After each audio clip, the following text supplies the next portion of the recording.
This time, my men will get Usman and Marwan.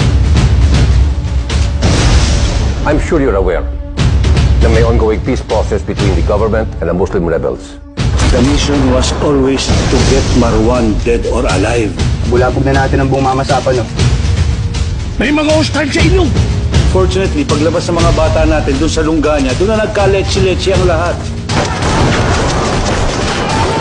Pero ang gusto naming malaman sa'yo is why our men were not able to get out of there alive. Walang pakialam ang rebelde kung police operation yung ginawa ninyo. Policeman o militar, parehong may baril at nakapatik. Emergency, pin down kami dito sa Maisan! Ano? Bakit hindi pa kayo umaalis dyan?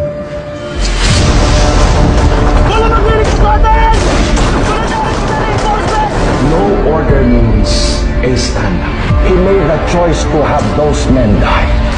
Hinayaan mo kaming maubos dahil mas importante sa iyo ang peace process mo. Dismayado ang Pangulo sa findings ng BOI report na nagsasabing malaki ang pananagutan nito sa malagim na pagpaslang sa SA-44 sa mamasapan ng Maguindanao at ang malalim na sugat na iniwan nito sa liderato ng PNP. From sunrise to sunset, the SAF were target practice for the rebels. Magsisiyan na lang kung tayong lahat na nandito ngayon. Huwag na